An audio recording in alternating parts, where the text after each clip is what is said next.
للمتقين الصلاة والسلام على نبينا المرسلين وآله وأصحابه أجمعين أما بعد فقد قال الله تعالى في القرآن الكريم والفرقان المجيد بعد أعوذ بالله من الشيطان الرجيم بفضل بسم الله الرحمن الرحيم الذين يؤمنون بالغيب ويقيمون الصلاة ومما رزقناهم ينفقون صدق الله العظيم وقال نبينا رسول الله صلى الله عليه وسلم ما آمن بي من بات شبعان وجاره الجائع أو كما قال عليه الصلاة والسلام அளவற்ற அருளாளனும் நிகரற்ற அன்புடையனும் அல்லாஹ்விற்கு எல்லா புகழும் நம் உயிரது மேலான நமது தலைவர் ஹதரத் ரசூலுல்லாஹி ஸல்லல்லாஹு அலைஹி வஸல்லம் அவர்கள் மீதும் அவர்களை பின்பற்றிய சத்திய சஹாபாக்கள் நாதாக்கள் ஷஹதாக்கள் முழு உலக முஸ்லீமான ஆண்கள் பெண்கள் குறிப்பாக லைலத்துல் கத்ர் இரவை அடைய வேண்டும் என்ற உயர்ந்த நோக்கத்தோடு ஒன்று கூடியிருக்கின்ற நம் அனைவர் மீதும் ரப்பல் ஆலமீன் அல்லாஹு தஆலாவுடைய சாந்தியும் சமாதானமும் என்றும் என்றென்றும் நின்று நிலவட்டுமாக ஆமீன். ஆரம்பமாக அல்லாஹு தஆலா நம்முடைய அமல்களை கபூல் செய்வானாக. எந்த நோக்கத்திற்காக நம்ம ஒன்று கூடியிருக்கிறோமோ அந்த நோக்கத்தில் அல்லாஹு தஆலா பரிபூர்ணமான வெற்றியை தந்து நல்லொரு புரிவானாக. இன்றைக்கு உலகம் முழுக்க ஒற்றைப்படை இரவுகளில் விசேஷமான அமல் நடைபெறுவதை பார்க்கலாம். அந்த அடிப்படையில் தான் நம்முடைய பள்ளியிலும் 5 தினங்கள் ஒரு அட்டவணை போடப்பட்டு 5 பேச்சாளர்களை கொண்டு சிறப்பு பயான் நிகழ்ச்சி நடைபெற்று கொண்டிருக்கிறது. இதற்கான காரணம் என்ன, எதற்காக வேண்டி இவ்வளவு சிரம் எடுக்க வேண்டும் என்றால் பெருமானாருடைய அந்த ஹதீஸ் புகாரி ஷெரீஃபுடைய 2017வது ஹதீஸ் பெருமானார் பேசுகிறார்கள். தஹர்ரு லைலத்துல் கத்ர் ஃபில் வித்ரி மின் அஷ்ரில் அவாஹிர் மின் ரமதான். லைலத்துல் கத்ர் இரவை ரமதான் மாதத்துடைய கடைசி 10 தினங்களிலே ஒற்றைப்படை இரவுகளிலே தேடிக்கொள்ளுங்கள் என்று பெருமானார் பேசியிருக்கிறார்கள். பெருமானாருடைய வாக்குறுதிக்கு ஏற்றாற்போல் இன்றைய தினம் ஒற்றைப்படை இரவாக இருக்கிறது. எனவே லைலத்துல் கத்ர் இரவை தேட வேண்டும், அடைய வேண்டும் என்ற உயர்ந்த நோக்கத்தோடு நாம் ஒன்று கூடியிருக்கிறோம். இந்த நோக்கத்தில்தான் எல்லா பகுதிகளிலும் ஒற்றைப்படை இரவுகளில் சிறப்பு அமல் நடைபெற்று கொண்டிருக்கிறது. அருமையான சகோதர பெருமக்களே, தலைப்புக்கு போவதற்கு முன்பாக ஒரு சில வார்த்தைகளோடு இன்ஷா அல்லாஹ் நான் தலைப்புக்குள்ளே செல்வேன்.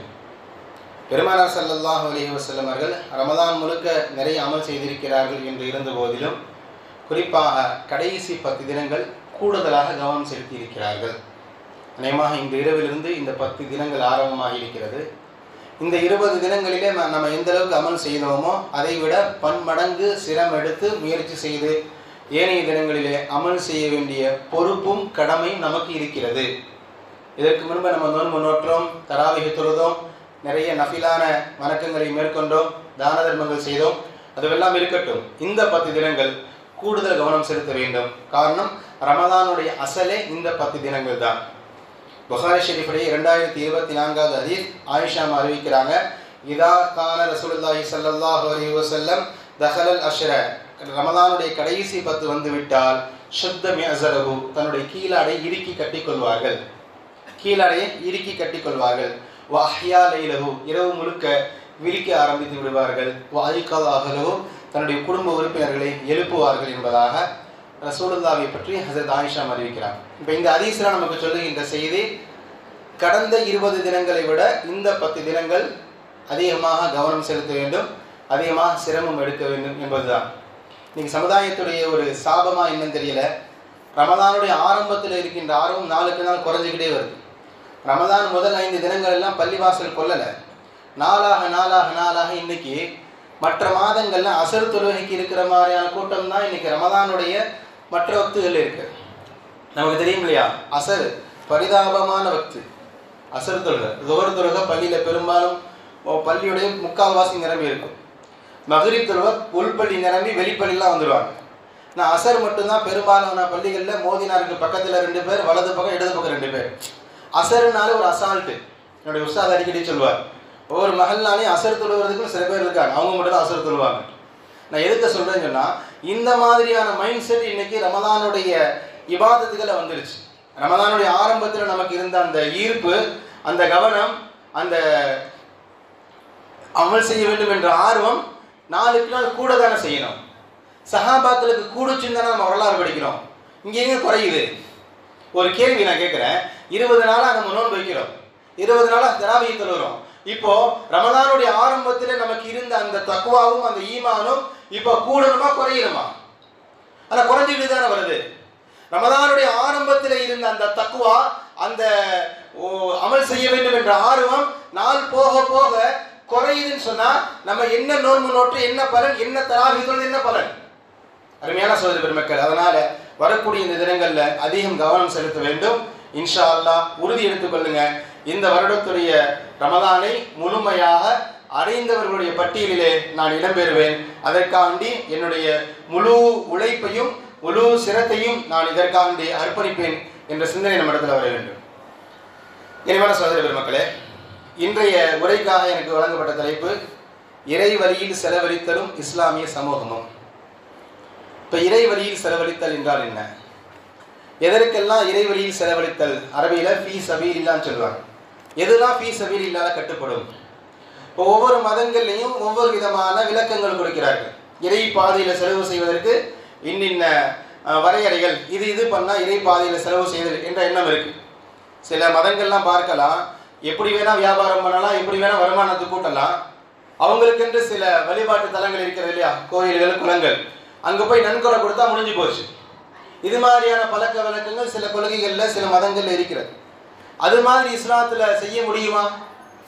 அது மாதிரி இஸ்லாத்தில் வாய்ப்பு இருக்கா?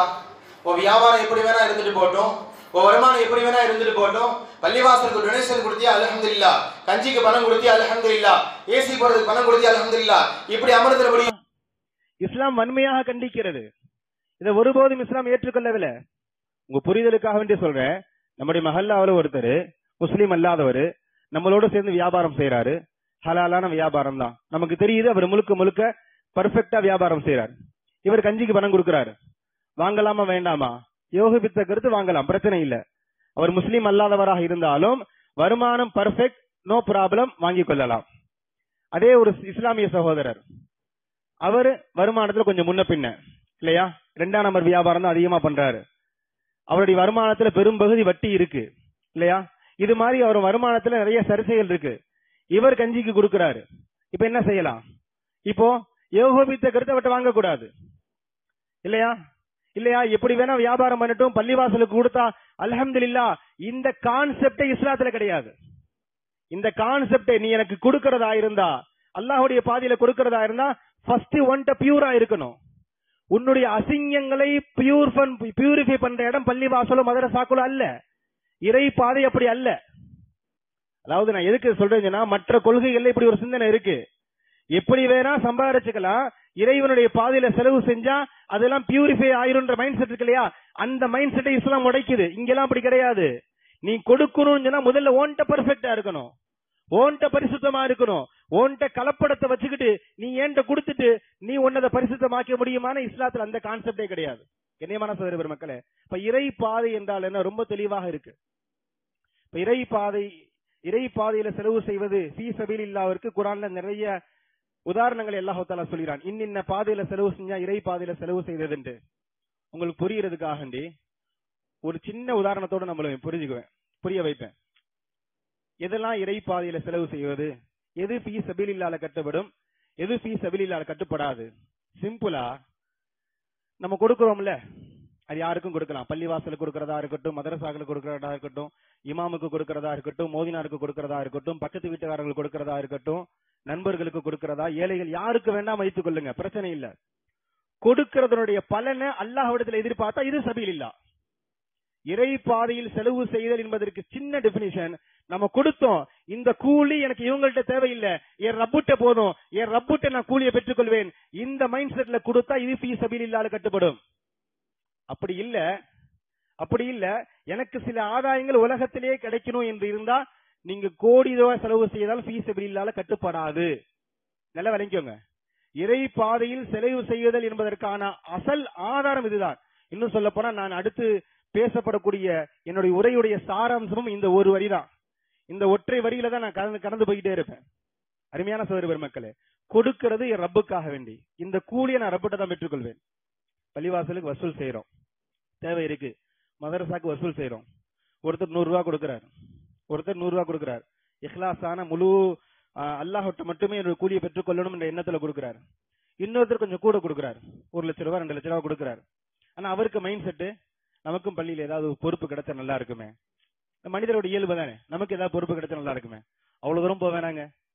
நம்மளை பார்த்தா மோதினா நமக்கு சலாம் சொல்லணும், நம்ம உட்கார்ந்து இருக்கும்போது நமக்கு ஃபேன் போடணும், இந்த மைண்ட் செட்ல கொடுத்தீங்களே, அது ஃபீ சபீலில்லாஹ் கட்டுப்படாது. நல்லா விளங்கிக்கோங்க. அவர் 100 ரூபாய் தான் கொடுத்தாரு, அது ஃபீ சபீலில்லாஹ், அது இறை பாதைன்னு சொல்றீங்க. நான் லட்ச ரூபாய் கொடுக்கிறேன், அவர் கூலியை அல்லாஹ்விடத்தில் எதிர்பார்க்கிறார். இங்க கூலி துனியால மக்கள்கிட்ட எதிர்பார்க்கிறோம். மீறி நமக்கு மக்கள் நம்மளை கண்ணியமாக நடத்தினா அது கரை வேற. நம்ம அந்த மைண்ட் செட்ல கொடுக்கல, பள்ளிக்கோ மதரசாக்களுக்கோ ஏழைகளுக்கோ யாருக்கோ கொடுக்கிறோம், நாம அவங்கள்ட்ட பிரதி உபகாரத்தை எதிர்பார்க்கல, அவர்களா நம்மளை கண்ணியப்படுத்தினா அது வேற. அதுக்குள்ள நான் தலையிடல. நம்ம கேட்கல, நம்மளை கேட்காமலே மோதினார், ஃபேன் போடுறாரு, நம்ம விரும்பாமலே நமக்கு முந்திக்கிட்டு சலாம் சொல்றாரு, நம்ம கண்ணியமா நடத்தினாரு, அது வேற. ஆனா அந்த எண்ணம் நமக்கு இருந்தது என்றால், நம்ம கொடுத்திருக்கோம், நமக்கு இதெல்லாம் செஞ்சா நல்லா இருக்குமே, நமக்கு ஃபேவரா நல்லா இருக்குமே, நடந்தா நல்லா இருக்குமே என்ற இந்த எண்ணத்துல கொடுத்தா அது ஃபீ சபீலில்லாஹ் கட்டுப்படாது. அருமையான சகோதர மக்களே, நிறைய ஹதீஸ் ஆதாரங்களை உதாரணமாக சொல்ல முடியும். முஸ்லிம் ஷெரீஃபுடைய 1905வது ஹதீஸ். நான் திரும்பவும் சொல்றேன், என்னுடைய உரை முழுக்க இந்த நேர்கோட்டில் தான் போகும். முஸ்லிம் ஷெரீஃபுடைய 1905வது ஹதீஸ். அபூ ஹுரைரா ரலியல்லாஹு தஆலா அறிவிக்கிறாங்க, நாளை மறுமை நாளில செல்வந்தர், அல்லாஹு தாலாவுடைய பாதையில அதிகம் செலவு செய்தவர், நம்முடைய பாஷையில சொல்றதா இறை பாதையில செலவு செய்தவர், இன்னும் நம்ம புரியுற மாதிரி சொல்றதா இருந்தா சஹர் சாப்பாடு செஞ்சிருப்பாரு, இஃப்தாருக்கான ஏற்பாடு நோன்பு கஞ்சிக்கு நிறைய செலவு செஞ்சிருப்பாரு, பள்ளிவாசலுக்கு ஏசி போடணும்னு உடனே லட்சங்கள் எடுத்து கொடுத்திருப்பாரு, அக்கம் பக்கத்துல யாருக்காவது நிக்காஹ் இருக்கு, பிள்ளைங்களுக்கு படிப்பு செலவுனா எடுத்து நிறைய கொடுத்திருப்பாரு. இது மாதிரி நிறைய அல்லாஹு தாலாவுடைய பாதையில இறை பாதையில செலவு செய்தவர். இவர் அல்லாஹ் அவரை வச்சு அவருக்கு வழங்கிய நியமத்துக்களை பூரா சொல்லி நீ என்ன செஞ்சேன்னு கேட்பான். அவர் சொல்லுவார், அன்ஃபக்த ஃபீஹா லக, யா அல்லாஹ் எனக்கு நீ வழங்கின ரிஸ்க பூரா நான் உன் பாதையில தான் செலவு செஞ்சேன் யா அல்லாஹ் சொல்லுவாரா? அப்ப மலக்குமார்கள் சொல்லுவாங்க, கதப்த, நீ பொய் சொல்ற, வலாக்கின்னக ஃபஅல்த லியுகால அன்னக ஜவ்வாதுன், இல்லப்பா நீ செலவு செஞ்ச, நான் முன்னாடி சொன்ன மாதிரி பள்ளிக்காக இருக்கட்டும், மதரசாக்கா இருக்கட்டும், ஏழைகளுக்காக இருக்கட்டும், உறவினர்களாக இருக்கட்டும், நண்பர்களாக இருக்கட்டும், நோன்பு கஞ்சிக்காக இருக்கட்டும், சஹர் இஃப்தாருக்காக இருக்கட்டும், எதுவாக இருக்கட்டும், நீ செலவு செஞ்ச என்ன மைண்ட் செட்ல திரும்ப செஞ்ச, லியுகால அன்னக ஜவாதுன், ஒன்னெல்லாம் பெரும் கோடீஸ்வரர்ப்பா, அவர் பெரிய ஹாஜர், அவர் எவ்வளவு செலவு செஞ்சிருக்காரு தெரியுமா, அவர் பள்ளிக்கு எவ்வளவு கொடுப்பாரு தெரியுமா, இப்படின்னு மக்கள் உண்மை பேச வேண்டும் என்ற எண்ணத்துல நீ செஞ்சிருக்க. இதுதான் கான்செப்ட். நல்லா விளங்கிக்கோங்க. மக்கள் உன்னை பாராட்டணும், உன்னை மிகப்பெரிய கொடை வல்லல் சொல்லணும், நீ உன்னை பெரிய செல்வந்தரு, அல்லாஹ்வுடைய பாதையில நீ நிறைய செலவு செய்தன்னு உண்மை பாராட்டணும் என்ற எண்ணத்துல நீ செஞ்சிருக்கிற. பக்கத்து கீழ அது துன்யாவிலே உனக்கு கிடைச்சிருச்சு. சும்மா உமிர் பிஹி, பிறகு மலக்குமார்களுக்கு அல்லாஹ் ஏவுவான், ஃபஸஹிப அலா வஜீஹி ஹத்தா உல்கிய ஃபின்னார். அந்த ஹதீஸ் நிறைவு பெறுகிறது. பெருமானார் பேசுறாங்க, அதற்கு பிறகு முகம் குப்புற நரகத்தில் வீசப்படுவார். எது செலவு செஞ்சு நரகத்துக்கு போறாரு, சம்பாரிச்சது நம்ம வீட்டுக்குள்ள வச்சு நரகத்துக்கு போனா பரவாயில்ல, இவர் பண்ணது பூரா நல்ல காரியத்துல, இவர் செஞ்சது பூரா நல்ல காரியத்துல பண்ணிருக்கிறாரு, ஆனா நரகத்துக்கு போறாரு. நம்ம யோசிக்கணுமா இல்ல, இவ்வளவு செலவு செஞ்ச மனுஷனை சிகப்பு கம்பளம் விரிச்சு எல்லாம் சொர்க்கத்துக்குள்ள விடணும். சிகப்பு கம்பளம் விரிச்சுப்பா, இவ்வளவு செஞ்சிருக்கியாப்பா, ஏழைகளுக்கு இவ்வளவு வழங்கியிருக்கியா, வழிபோக்கர்கள் இவ்வளவு கொடுத்திருக்கியா, பள்ளிக்கு இவ்வளவு வழங்கியிருக்கியா, மதரசாக்கு இவ்வளவு செஞ்சிருக்கியா, நீ சொர்க்கத்துக்கு போப்பா, நல்ல ஹோட்டல சிகப்பு கம்பளம் விரிச்சு சொர்க்கத்துக்குள்ள அனுப்பணும். ஆனா கழுத்தை பிடிச்ச எல்லாம் நரகத்துல ஏன் தள்ளுறான்? அருமையான சகோதர மக்களே, இது செல்வந்தர்களுக்கு மட்டும் இல்லை இந்த வார்த்தை, அல்லாஹ் பாதுகாக்கணும். ஆலிம்களுக்கும் இந்த வார்த்தை இருக்கு. அல்லாஹ் அந்த கூட்டத்திலிருந்து நம்மை பாதுகாப்பானாக. இல்லையா? செல்வந்தர்களுக்காண்டி பேசுற விளங்கிக் கொள்ளாதீங்க. 3 பேர் அதுல வராங்க. அந்த ஹதீஸ்ல 3 பேரை பத்தி ரசூலுல்லாஹ் பேசுறாங்க. அந்த புகாரியுடைய 1905வது ஹதீஸ், அபூ ஹுரைரா அறிவிக்கக்கூடிய ஹதீஸ்ல முதல்ல ஒரு ஷஹீத் வராரு. இங்க ஷஹீத் வேணா விட்டுருவோம். ரெண்டாவது ஒரு ஆலிம் வராரு. ஆலிம் எடுத்து அல்லாஹ் கேட்பான், நீ என்னென்ன பண்ண, உனக்கு என்ன இன்னென்ன நியமத்துக்களை வழங்கினே, நீ என்னெல்லாம் செஞ்சேங்கும் போது அந்த ஆலிம் சொல்லுவார், யா அல்லாஹ் உன் பாதையில இவ்வளவு பேருக்கு குர்ஆன் கற்றுக் கொடுத்தேன், நான் இவ்வளவு பேரை நேர்வழிப்படுத்தினேன், இவ்வளவு பேரை நான் பயான் செஞ்சேன், எல்லாம் சொல்லுவார். அப்ப அல்லாஹ் சொல்லுவான், கதப்த, நீ பொய் சொல்ற, வலாக்கின்னக ஃபஅல்த லியுகால அன்னக ஆலிம் வகாரி, அதாவது துன்யால நீ ரொம்ப பெரிய அறிஞர், நீ பெரிய ஆலிம்னு மக்கள் பேசணும், அந்த எண்ணத்துலதான் நீ பயான் செஞ்ச, அந்த எண்ணத்துலதான் நீ குர்ஆன் கற்றுக் கொடுத்த, அது பக்கத்து கீழே துன்யாலே உனக்கு கிடைச்சிருச்சு. ஃபஸஹிப அலா வஜீஹி ஹத்தா உல்கிய ஃபின்னார், அவரையும் கழுத்து பிடிச்சு அல்லாஹ் தஆலா நரகத்துல வீசுவான். நீண்ட காலம் இமாமத் செஞ்ச, நீண்ட காலம் மக்களுக்கு சேவையாற்றிய, அல்லாஹ் ரசூலை பற்றி பாடம் எடுத்த ஆலிம் நரகத்தில் வீசப்படுவார். அதனால பொதுவாகவே நம்ம சொல்றது உண்டு, யார் பயான் செஞ்சாலும் நல்லா இருந்தாலும் தயவு செஞ்சு ஹஜ்ரத் சிறப்பா இருந்துச்சு சொல்லாதீங்க. ஏன்னா மனிதர்கள் தானே. ஒரு 4 பேர் நம்மளை பார்த்து நல்லா இருக்குன்னு சொல்லிட்டா அடுத்த தடவை பயானுக்கு வரும்போது அந்த 4 பேருக்கு அணி ப்ரிப்பேர் பண்ணிட்டு வர மாதிரி ஆயிரும். மனிதனோட இயல்பு. அதாவது புரிதலுக்காக வேண்டி சொல்றேன், உங்களுக்கு புரிதலுக்காக வேண்டி சொல்றேன். நல்லா இருந்தா அல்ஹம்துலில்லாஹ், அதோட கடந்து போயிட வேண்டியதான். நம்ம ஒருத்தரை பார்த்து ஹஜ்ரத் உங்க கிராத் அவ்வளவு சூப்பரா இருந்துச்சு, ஹஜ்ரத் உங்க பயான் அவ்வளவு பிரம்மாண்டமா இருந்துச்சு, இது சொல்லும் போது ஷைத்தான் சும்மா இருக்க மாட்டான், அதை மண்டியில ஏத்துவான். ஒரு சில நாளுகளுக்கு பிறகு போகும்போதே அவர் அப்படி சொன்னாரு, சரி அதுக்காண்டி கொஞ்சம் மேல செய்வோம். இஹ்லாஸ் அந்த இடத்துல தடுமாறும். அல்லாஹுக்காக வேண்டி செய்யறதுன்றத தடுமாறும் இல்லையா, அந்த வாய்ப்பை யாருக்கும் கொடுக்க கூடாது. கிட்டத்தட்ட அல்லாஹு தாலாவுடைய பாதையில செலவு செய்தவர்களுக்கும் இதே நிலைதான். நிறைய கோடியில செஞ்சிருக்கிறாரு, லட்சங்கள்ல வாரி இறைச்சிருக்கிறாரு. ஆனா உள்ளத்துல அவர் மதிக்கணும், இவர் மதிக்கணும், இவர் நமக்கு சலாம் சொல்லணும், இவர் நம்ம இடத்துல நல்லபடியா பேசணும், நமக்கு இந்த பொறுப்புகள் கொடுக்கப்படணும், சமுதாயத்தில் நம்ம வந்தா நமக்கு ஒரு மரியாதை கிடைக்கணும், இந்த மைண்ட் செட்ல இருந்தா அல்லாஹ் பாதுகாக்க வேண்டும். அது ஃபீ சபீலில்லாஹில் கட்டப்படாது, அது இறை வழியில் செலவு செய்ததா ஆகாது. இது நமக்கு அல்லாஹு தாலாவுடைய பாதையில செலவு செய்தது நமக்கு கிரெடிட் வரணும் இல்லையா, நாளைக்கு நன்மைக்கு காரணமா இருக்கும் இல்லையா, அது அப்படியே ஆப்போசிட்டா நரகம் போறதுக்கு காரணமாயிரும். அல்லாஹ் பாதுகாக்கணும். கண்ணியமான சகோதரி பெருமக்கள், அடுத்தபடியாக இப்போ நான் மேல சொன்னது மாதிரி அல்லாஹ் ஒரு லிஸ்ட் கொடுக்கிறான். இறை வழியில் செலவு செய்தல் என்றால் என்ன, அல்லாஹ் ஒரு லிஸ்ட் கொடுக்கிறான். குர்ஆன்ல நிறைய வசனங்கள் வருகிறது. உதாரணமா பக்கரா சூராவுடைய 177வது வசனம், லைஸல் பிர்ரு அன் துவல்லுன்னு ஆரம்பிக்கும் பிரபல்யமான வசனம். அவர் அல்லாஹ் சொல்லும் போது ஆத்தல் மாலா ஹப்பிஹி தவில் குர்பா வல் யதாமா வல் மசாகின் வபினிஸ் சபில் வஸ்ஸாயிலின் வஃபிர் ரிகாப் அல்லாஹ் சொல்றான், நீங்கள் உங்களுடைய பொருட்களை யாருக்கு கொடுக்கணும், ஏழைகளுக்கு கொடுக்க வேண்டும், குர்பா உறவினர்களுக்கு கொடுக்கணும், வல் மசாகின் வழிபோக்கர், அதாவது காசு பணம் இல்லன்னு மிஸ்கின் வராங்க இல்லையா, வீட்டுக்கு வராங்க இல்லையா, இந்த மாதிரி மிஸ்கின்களுக்கு கொடுக்கணும், வபினிஸ் சபீல் அல்லாஹு தாலாவுடைய அதாவது வழிபோக்கர்களுக்கு கொடுக்கணும், வஸ்ஸாயிலின் ஒரு தேவைன்னு வராங்க இல்லையா அவங்களுக்கு கொடுக்கணும், வஃபிர் ரிகாப் அடிமைகளுக்கு கொடுக்கணும் என்பதாக அல்லாஹ் தாலா ஒரு பெரிய லிஸ்ட் கொடுக்கிறான். அதே போல இன்னொரு வசனத்தில் அல்லாஹ் தாலா இதே பக்கரா சூராவுடைய 36வது வசனம், பக்கரா சூராவுடைய 215வது வசனத்தில் அல்லாஹ் சொல்வான், எஸ் அலூனுக மாதா இன்ஃபிகூன், நபியே உங்க இடத்துல அவங்க கேக்குறாங்க இறை பாதையில செலவு செய்தால் என்னன்னு கேக்குறாங்க, நீங்க உங்க இடத்துல சொல்லுங்க, குல்மான் ஃபக்தி மின் கைரின் பலில் வாலிதைனி வல் அக்ரபீன வல் யதாமா வல் மசாகின். அல்லாஹ் தஆலா சொல்றான், அல்லாஹ் தன்னுடைய பெற்றோர்களுக்கு செய்வது, தன்னுடைய உறவினர்களுக்கு செய்வது, வல் யதாமா அனாதைகளுக்கு செய்வது, வல் மசாகின் வறியவர்களுக்கு செய்வது, இது எல்லாமே இறை பாதையில செலவு செய்யறது என்பதாக அல்லாஹ் தஆலா ஒரு பெரிய லிஸ்ட் கொடுக்கிறான். இது மாதிரி நிறைய வசனங்கள் இருக்கு. அதாவது விளங்கிக்கோங்க, பள்ளிவாசலுக்கு கொடுக்கிறது, மதரசாக்களுக்கு கொடுக்கிறது, இது மட்டும் இறை பாதை அல்ல, இதுவும் இறை வழியில வழங்குறது தான். அதை தாண்டி நம்மை சுற்றி இருப்பவர்களை நம்ம பார்த்துக் கொள்வதும் இறை பாதையில் செலவு செய்வதுதான். குர்ஆன் அப்படித்தான் பேசுகிறது, பெருமானார் ஸல்லல்லாஹு அலைஹி வஸல்லம் அவர்கள் அப்படித்தான் நமக்கு பேசுகிறார்கள். இன்ஷா அல்லாஹ் இன்றைய உரையில நான் ஒரு 3 சப்டைட்டிலாக நான் சொல்வேன். இறை பாதையில் செலவு செய்வதனால் என்ன நன்மை, இறை பாதையில செலவு செய்யாததனால் என்ன நஷ்டம், சஹாபாக்கள் இறை பாதையில எப்படிலாம் செலவு செய்தார்கள், இந்த 3 டாபிக்ல பேசி கடைசியா கன்க்ளூஷனா நேரம் இருந்தா 2 வார்த்தைகள் பேசலாம். நம்முடைய நிலை என்னன்றது நேரம் இருந்தா பேசலாம். முதலாவது, ஈமானுடைய அடையாளம் அல்லாஹ்வுடைய பாதையில செலவு செய்யறது. நான் சம்பாரிச்சு நான் வச்சுக்கிறது இல்ல மூமினுடைய அடையாளம்.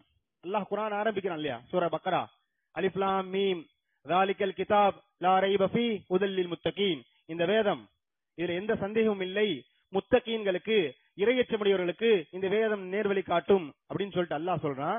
அல்லதீன யுமினூன பில் கைப் வ யுகீமுனஸ் ஸலாத் வ மிம்மா ரஸக்னாஹும் யுன்ஃபிகூன். அந்த முத்தகீன் யார் தெரியுமா, யாருக்கு இந்த குர்ஆன் நேர்வழி காட்டும் தெரியுமா? 3 தன்மை. அவர்கள் மறைவானதை ஏற்றுக்கொள்வார்கள், அல்லாஹ் ஏற்றுக்கொள்வாங்க, சொர்க்கம் நரகத்தை ஏற்றுக்கொள்வாங்க, மலக்குமார்கள் முந்தைய வேதம் என்னென்ன இருக்கோ எல்லாத்தையும் ஏற்றுக்கொள்வார்கள். இரண்டாவது, யுகீமுனஸ் ஸலாத் தொழுகையை நிலைநிறுத்துவார்கள், வ மிம்மா ரஸக்னாஹும் யுன்ஃபிகூன் நாம அவர்களுக்கு வழங்கியதிலிருந்து செலவு செய்வார்கள். மூமினுடைய அடிப்படை பண்பு. நாம் எல்லாம் மூமின் என்பதற்கு ஆதாரம் தூக்கி கொடுக்கிறது. தூக்கி கொடுக்கிறதுன்னா லட்சங்கள்ல கொடுக்கிறது இல்ல, ஆயிரங்கள்ல கொடுக்கிறது இல்ல. ஒருத்தர் பசியா இருக்கிறாரு, 30 ரூபா கொடுத்து ஒரு குஸ்கா வாங்கி கொடுங்க, இதுவும் ஈமானுடைய அடையாளம். இறை பாதைக்கு அல்லாஹ் தஆலா பெரிய ஒரு லிஸ்ட் எல்லாம் கொடுக்கல. ஜகாத்துக்கு ஒரு தனி லிஸ்ட் இருக்கு. யார் ஜகாத்து கொடுக்கணும், யாருக்கு கொடுக்கணும், எவ்வளவு கொடுக்கணும், எங்க இருந்து எது வரைக்கும் கொடுக்கணும், ஒரு பெரிய லிஸ்ட் இருக்கு. சதக்காக்கு அப்படி கிடையாது, எப்பவும் கொடுக்கலாம். ஒருத்தர் டீ கேட்கிறார், டீ வாங்கி கொடுங்க, அதுவும் இறை பாதையில செலவு செய்ததுதான் இல்லையா? லட்சங்கள்ல கொடுக்கணும், மதரசாக்களுக்கு பள்ளிவாசலுக்கு கோடிகள்ல கொடுக்கணும் தேவையில்லை. நம்மளால 100 ரூபாய் தான் கொடுக்க முடியுமா, கொடுங்க, பிரச்சனை இல்ல. ஆனா பிரச்சனை இங்க என்னன்னா கொடுக்கறியா இல்லையா, அதான் கேள்வி. நான் அவர்களுக்கு வழங்கியதிலிருந்து அவர்கள் கொடுப்பார்கள் என்பதாக அல்லாஹ் தஆலா சொல்லி காட்டுகிறான். அதே போல நம்முடைய இன்னொரு முக்கியமான பிரச்சனை என்ன சொன்னா, கொடுக்கறதுனாலே வசதி படைத்தவர்கள் இந்த மைண்ட் செட் இருக்கு. அதெல்லாம் கொடுக்கறதுன்னா வசதி படைச்சவங்க தான் கொடுக்கணும், நம்மளால நமக்கே அன்னாட காட்சியா இருக்கிறோம், அப்படி கிடையாது. அல்லதீன யுன்ஃபிகூன ஃபிஸ் ஸர்ராயி வல்லர்ராயி அல்லாஹ் தஆலா சொல்வான், முத்தகீன்களுடைய அடையாளமாக சொல்வான். உஇத்தத் லில் முத்தகீன், இறையச்சமுடையவர்களுக்கு சொர்க்கம் தயாரிக்கப்பட்டுள்ளதுன்னு அல்லாஹ் சொல்லிட்டு, அந்த முத்தகீன்கள் யார் என்றால் வசதியாக இருக்கும் போதும் கொடுப்பாங்க, ஏழ்மையா இருக்கும் போதும் கொடுப்பாங்க. இன்னைக்கு வியாபாரம் பிச்சுக்குச்சு இல்லையா? இன்னைக்கு வியாபாரம் பிச்சுக்குச்சு, 2 லட்சம் ரூபாய் லாபம் தூக்கி கொடுக்கிறாரு. இன்னைக்கு வியாபாரம் ஒண்ணுமே இல்ல, கடையை திறந்து சும்மா தான் வந்திருக்கோம், அப்பவும் கொடுக்கிறாரு. அளவு மாறலாம், 2 லட்சம் லாபம் வரும்போது 2000 கொடுக்கலாம், ஒண்ணுமே வரலையா 20 ரூபாய் கொடுக்கலாம். பிரச்சனை என்னன்னா குடுத்தியா இல்லையா? நீ கொடுத்தது 2 லட்சமா 20,000 2 கோடியா 20 2 பிரச்சனை இல்ல, நீ கொடுத்தியா இல்லையா, இதுதான் கேள்வி. முத்தகீன்களுடைய அடையாளம் அல்லாஹ் தஆலாவுடைய பாதையில எடுத்து கொடுப்பார்கள் என்பதாக அல்லாஹ் தஆலா பதிவு செய்கிறான். கண்ணியமான சகோதரர் மக்களே, ஹாக்கிம் ஒரு கிதாப் 2456வது ஹதீஸ். இப்னு ஹசாசியான் ஒரு சஹாபி ரசூலுல்லாஹ்ட்ட வராங்க, பையத் வாங்குறாங்க. யா ரசூலுல்லாஹ், நான் ஈமான் கொள்ளலாம்னு இருக்கேன். ரசூலுல்லாஹ் அவருக்கு பெரிய லிஸ்ட் கொடுக்குறாங்க. அல்லாஹ் ஈமான் கொள்ளணும், மறுமை நாள் ஈமான் கொள்ளணும், தொழுகையில கரெக்டா இருக்கணும், பேணுதலா இருக்கணும், ரமலான் மாதம் நோன்பு வைக்கணும். ஃபர்ஸ்ட் ரசூலுல்லாஹ் இந்த 5 மெயின் பேசிக்கான இந்த 5 சொல்லிடுவாங்க. 5ஓட இந்த ஜிஹாதையும் சேர்த்து சொல்லிக்குவாங்க. அல்லாஹ்வை ரசூலை ஈமான் கொள்ளணும், தொழுகையில கரெக்டா இருக்கணும், ரமலான் மாதம் நோன்பு வைக்கணும், வசதி படைச்சா ஜகாத் கொடுக்கணும், ஹஜ் செய்ய வாய்ப்பு இருந்தா ஹஜ் செய்யணும், அதே போல கூடுதலாக அல்லாஹ் தஆலாவுடைய பாதையில போருக்காக கிளம்பணும். இந்த மாதிரி ரசூலுல்லாஹ் ஒரு பெரிய லிஸ்ட் கொடுக்குறாங்க. அவர் எல்லாத்தையுமே ஏத்துக்கிட்டாரு, அவருக்கு எல்லாமே ஓகே. ஆனா 2 மட்டும் உறுத்துது. யா ரசூலுல்லாஹ், நீங்க சொன்னது பூரா செய்யறேன், தொழுகை பிரச்சனை இல்ல, நோன்பு பிரச்சனை இல்ல, ஹஜ் பிரச்சனை இல்ல, எனக்கு 2 தான் வருத்தமா இருக்கு. என்ன 2?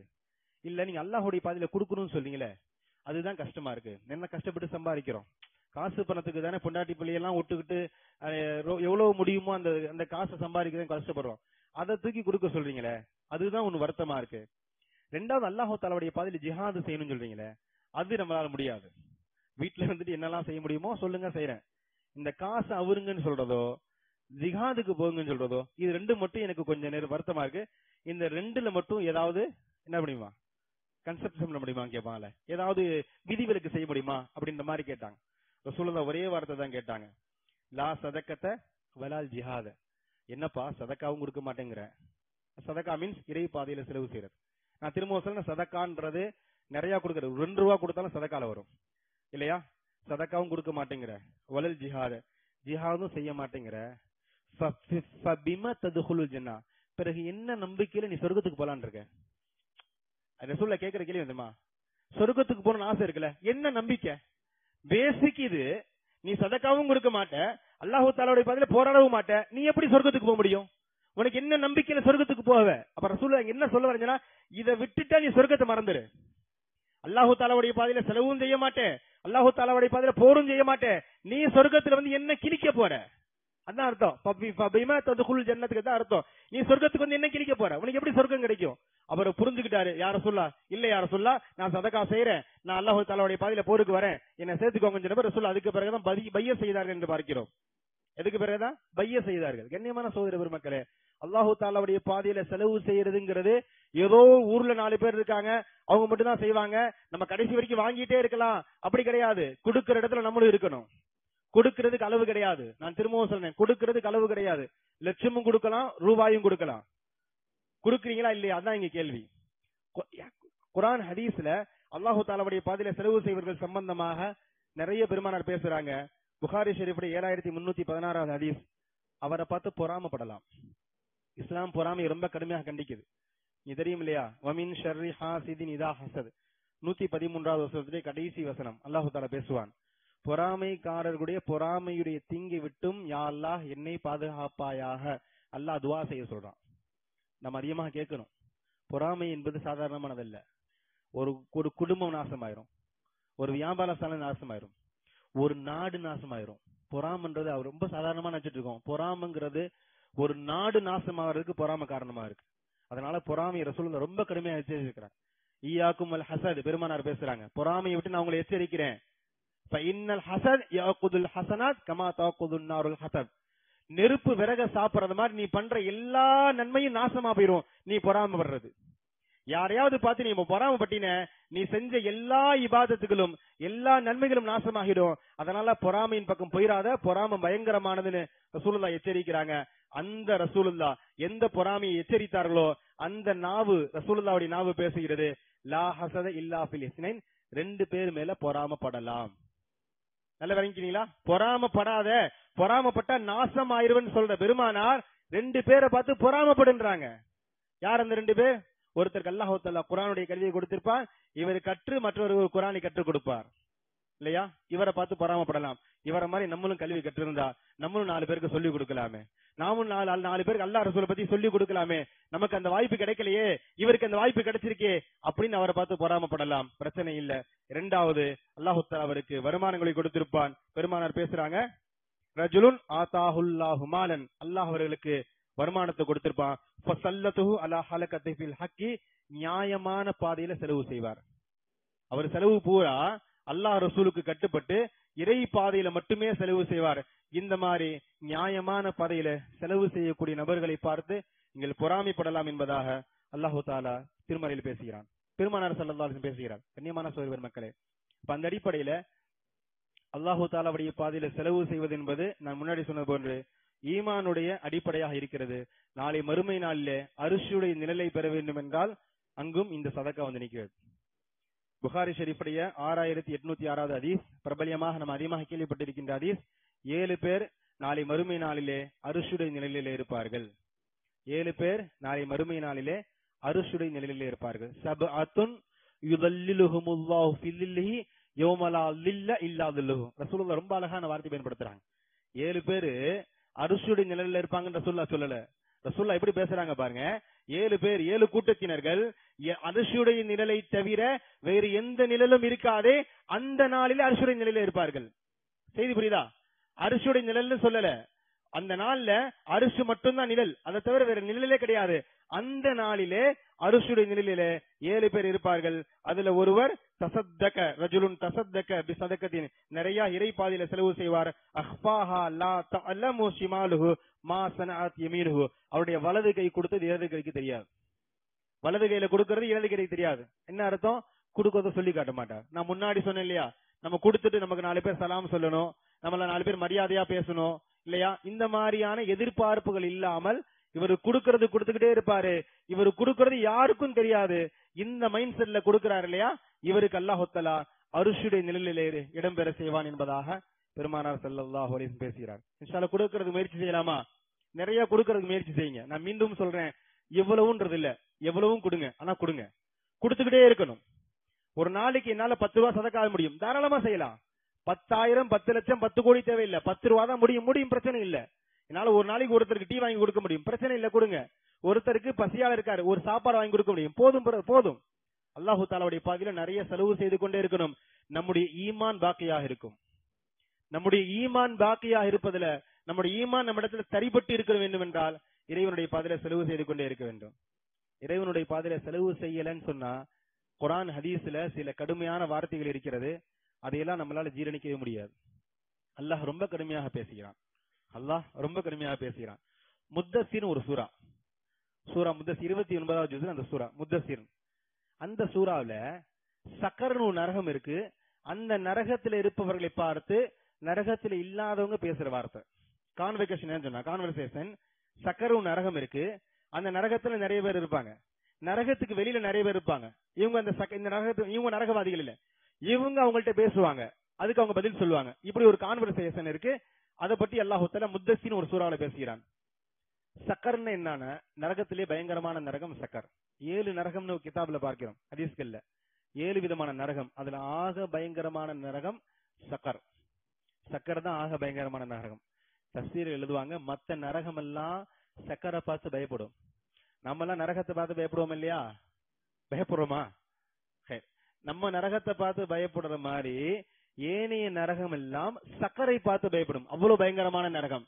அல்லாஹ் தஆலா பேசுகிறான், மா சலகக்கும் ஃபீ சக்கர். நீங்க சக்கரை இந்த நரகத்துல உங்களை நுழைவித்தது எது? அதாவது நீங்க என்ன பாவம் பண்ணிப்பா இந்த சக்கருக்கு வந்தீங்கன்னு கேக்குறாங்க. வெளியில இருக்கவங்க கேட்பாங்க. அவங்க சொல்லுவாங்க, காலு லம் நகு மினல் முஸல்லீன். நாங்க தொழுகையாளியாக இல்ல, பள்ளிக்கு பக்கத்துலதான் இருந்தோம், பாங்கு சொல்லப்பட்டுச்சு, பாத்துக்கலாம் அப்படின்ற மைண்ட் செட்ல இருந்துட்டோம், சரியாக தொழுகைக்கு போகல, தொழுகையில பேணுதலாக இல்ல, அதனால நாங்க நரகத்துக்கு வந்துட்டோம் அப்படின்னு சொல்லுவாங்க. இது கூட கிட்டத்தட்ட ஒரு நியாயமான காரணம் மாதிரி தெரியுது.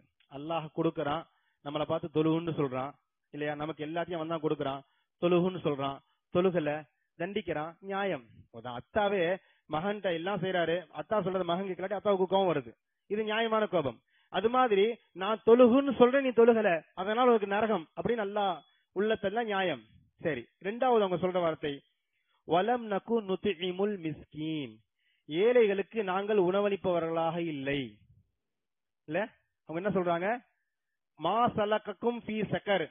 நரகவாதிகளை பார்த்து, சக்கர் இந்த நரகத்தில் இருப்பவர்களை பார்த்து வெளியில இருக்கக்கூடிய சுவர்க்கவாதிகள் கேட்பாங்க, அப்பா உன்னை சக்கர் நரகத்தில் நுழைச்சது எதுன்னு கேட்டா அவங்க சொல்லுவாங்க, லம் நகு மினல் முஸல்லீன் வலம் நகு நுதிமுல் மிஸ்கீன். நாங்கள் தொழுகையாளிகளாக இல்ல, ஏழைகளுக்கு நாங்கள் உணவளிக்கல, அதனால அல்லாஹ் எங்களை நரகத்துல தள்ளுனா அப்படின்னு சொல்லுவாங்க. நம்ம என்ன கேட்கிறோம், நான் ஏன் ஏழைகளுக்கு உணவளிக்கணும்? எனக்கு தேவையா? அது என் பொறுப்பா? கேட்க ஒரு நியாயமான கேள்விதானே. இந்த கேள்விக்கெல்லாம் அல்லாஹ் பதில் சொல்லல. நீ கொடுக்கிறது உன் மேல பொறுப்பு, கொடுக்கலாட்டி சக்கர் இருக்கு. இங்க நான் கேள்வி கேட்க முடியாது. யா அல்லாஹ், நான் ஏன் ஏழைகளுக்கு, நானா ராசிக்கா, நான் ரப்பா, நான் சோறு கொடுக்கறேன் அவன் என் ரப்புன்னு சொல்ல போறானா? இல்ல, நீ தானே ரப்பு, நீ தானே ராசிக்கு, உணவளிக்கக்கூடிய பொறுப்பு உனக்கு தானே, நீ தானே படைச்ச, நீ தானே பராமரிக்கிற, நீ தானே உணவு கொடுக்கணும், நான் ஏன் கொடுக்கணும்? இந்த வியாக்கியானம் எதுவுமே இங்க ஈடுபடாது. கொடுக்க வேண்டிய பொறுப்பு மூமின்களுக்கு இருக்கு. புரியுதா? ஏழைகளுக்கு உணவளிக்கவில்லை என்றால் அல்லாஹ் பாதுகாக்க வேண்டும். சக்கர் என்ற நரகம் இருக்கிறது. தர்கீப் என்ற கிதாபடி 2561வது ஹதீஸ் பெருமானார் பேசுறாங்க. இது கொஞ்சம் டிஃபரெண்டா இருக்கும், நம்ம அதிகமாக கேள்விப்பட்டதுதான். மா ஆமன பி, ரசூலுல்லாஹ் பேசுறாங்க, அவர் என்ன ஈமான் கொள்ளல.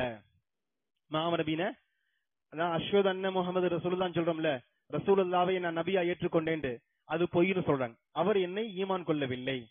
யாரு என்ன பாவம் பண்ணிட்டாரு? ரசூலுல்லாஹ் சொல்றாங்க. அவர் என்ன பாவம் பண்ண, என்ன ஈமான் கொள்ளன்னு ரசூலுல்லாஹ் சொல்றாங்களே, அவர்ட்ட அப்படி என்னதான் பிரச்சனை? தொடர்ந்து பேசுறாங்க, மம்பா தஷபுஆன் வஜாருஹு ஜாயுன். அண்டை வீட்டுக்காரர் பசித்திருக்க இவர் வயிறு நிரம்பு சாப்பிட்டார். இவருக்கு பாத்தங்க இரவு கழிக்கிறது, பாத்தங்கன்னா இரவு கழிக்கிறது. இவர் நைட்டு பூரா இவர் கழிஞ்சிச்சு, இவர் நிரப்பமா அல்ஹம்துலில்லாஹ்னு சாப்பிட்டு படுத்தாரு. ஆனா பக்கத்து வீட்டுக்காரர் சாப்பிட வழி இல்லாம இருந்தாரு.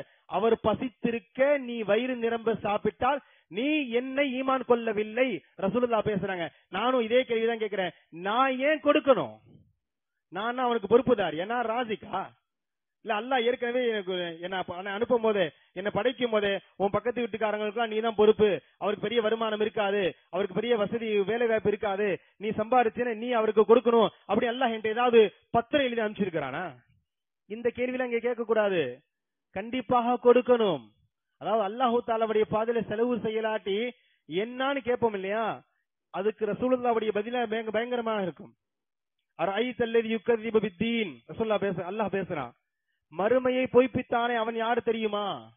வார்த்தையை பாருங்க, அரைத்தல்லதி யுக்கதிபு பித்தீன், மறுமை நாளை, மரணத்திற்கு பிறகு எழுப்பப்படுவோம், கேள்வி கணக்குன்னு இருக்கு இல்லையா? இந்த நாளை பொய்ப்பிக்கிறானே அவன் யாரு தெரியுமா அப்படின்னு நல்லா கேட்கிறான். சரி சொல்லியா, இல்ல நீயே சொல்லு, யார் அது? அல்லாஹ் சொல்றான், ஃபதாலிகல்லதி யதுஉல் யதீம். அவன் யார் தெரியுமா? மறுமையை பொய்ப்பித்தவன் யார் தெரியுமா? ஃபதாலிகல்லதி யதுஉல் யதீம், அனாதையை விரட்டினான். அனாதைகள் வந்தா அவர்களை அரவணைக்கணுமா இல்லையா?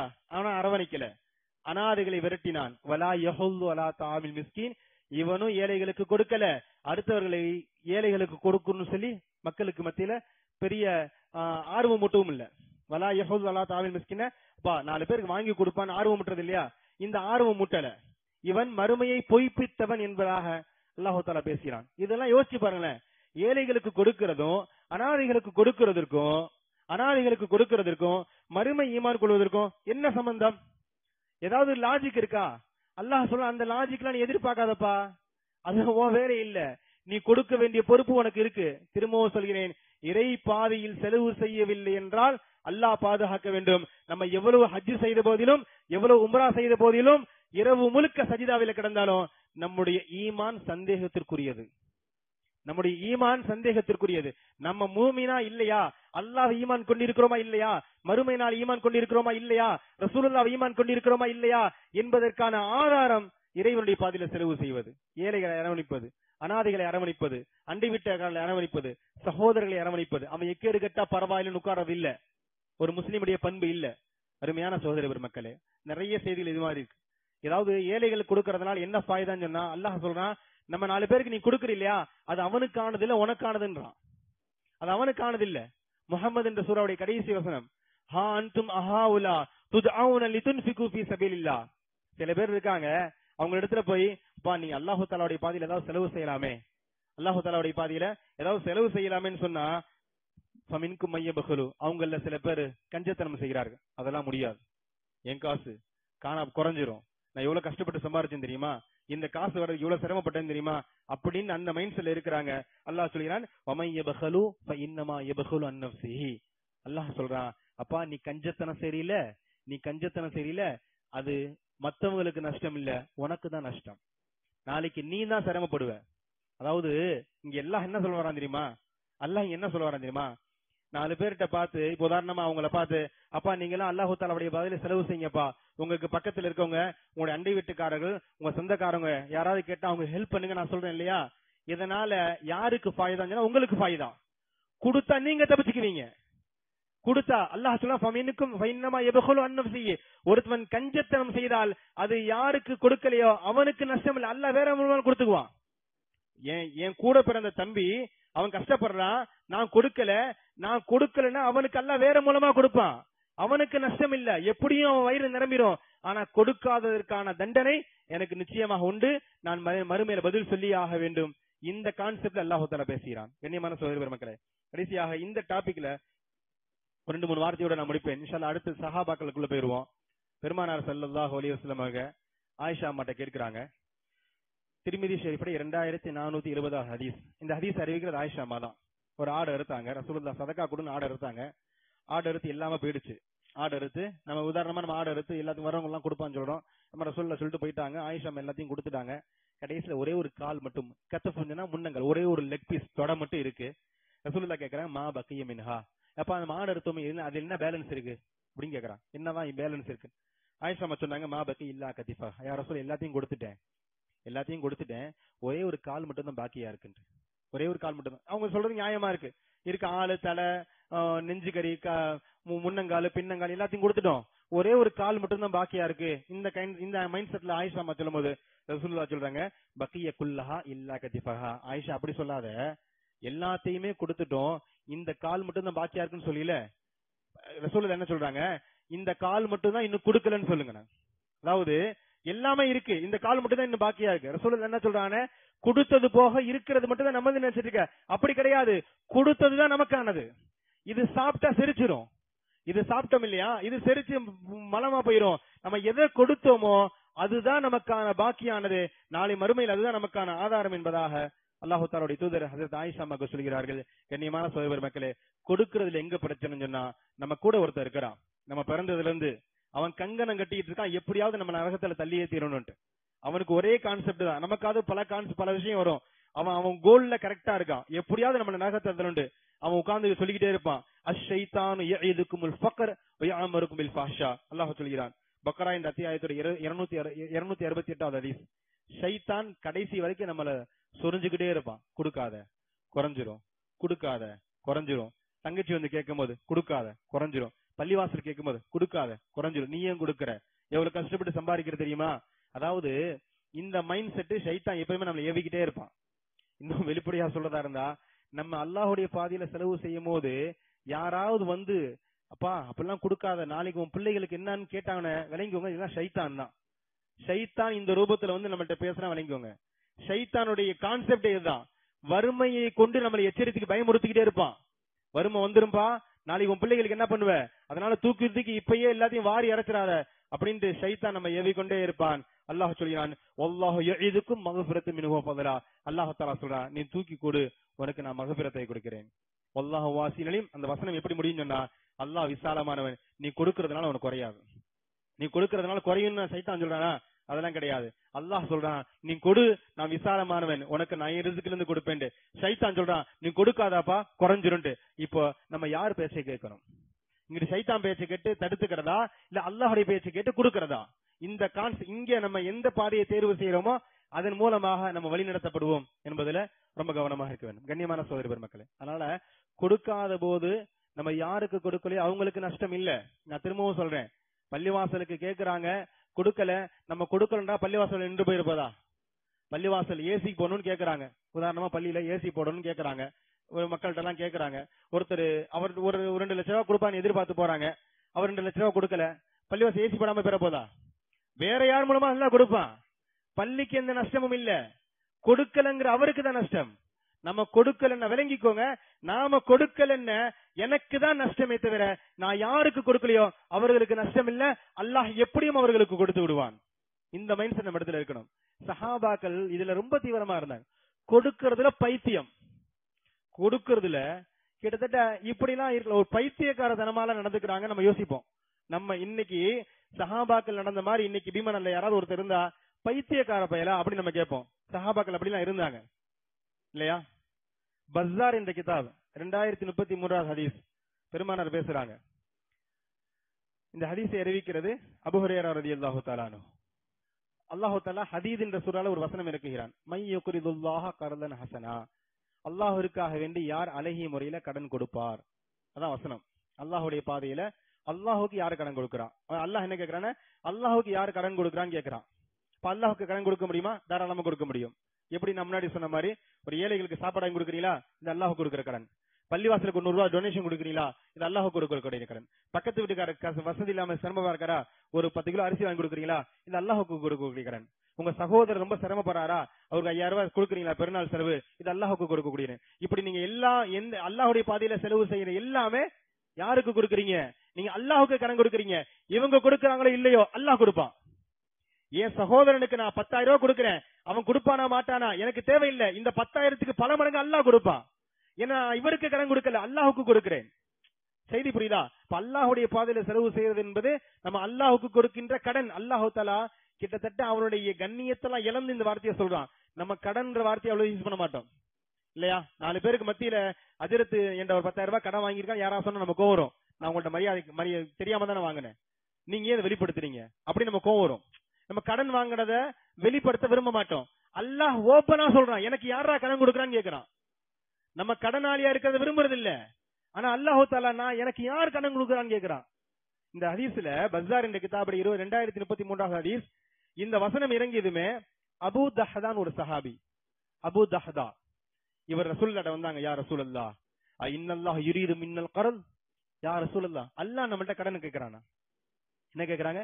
அல்லாஹ் பெரிய ராசிக், துனியா முழுக்க அவன் தான் உணவளித்துக் கொண்டிருக்கிறான், அவன்கிட்ட இல்லாத கசானா கிடையாது, அவன் நம்மள்ட்ட கடன் கேட்கிறானா அப்படின்னு கேக்குறாங்க. ரசூலுல்லாஹ் நாம் ஆமான்னு சொன்னாங்க. அவர் என்ன பண்ணாரு, அரிணி எதக்க யார சொல்லா உங்க கையை என்கிட்ட கொடுங்கன்றார். ரசூலுல்லாஹ்க்கு தெரியல, ஏதோ கை நீட்டுறாரு, கொடுக்கலான்னு கை நீட்டினாரு. அவர் சொன்னாரு, இன்னி கதரல்து ரப்பி ஹாயிதி. யா ரசூலுல்லாஹ், என்னுடைய இந்த தோட்டம் இருக்குல்ல, அவர் ஒரு தோட்டத்துல இருந்து பேச, இந்த பேச்சு ஒரு தோட்டத்துக்குள்ள நடக்குது. என்னுடைய இந்த தோட்டத்தை உங்கள்கிட்ட நான் பையத்து செய்யறேன், நான் என்னுடைய இந்த தோட்டத்தை அல்லாஹு தஆலாவிற்காக வேண்டி கடன் கொடுத்து விட்டேன். இவருக்கு ஒரே ஒரு வார்த்தை தான், அல்லாஹ்வுக்கு யார் கடன் கொடுப்பான்ற வார்த்தை அவரால் தச்சிருச்சு. அல்லாஹ் எப்படி கடன் கேட்கிறான் அப்படின்ட்டு அடுத்த நிமிஷமே ரசூலுல்லாஹ் அப்படி கடன் பிடித்து சொன்னாங்க, யா ரசூலுல்லாஹ், என்னுடைய இந்த தோட்டத்தை நான் கடன் கொடுத்துட்டேன் அல்லாஹ்வுக்காண்டி, எனக்கு இனிமே சம்பந்தம் இல்ல. என்ன சொன்னீங்க? அல்லாஹ்வுடைய பதில செலவு செஞ்சுட்டேன். இப்னு மஸ்ஊத் ரலியல்லாஹு தஆலா சொல்றாங்க, ஆகாத போகாத தோட்டம் இல்ல அது.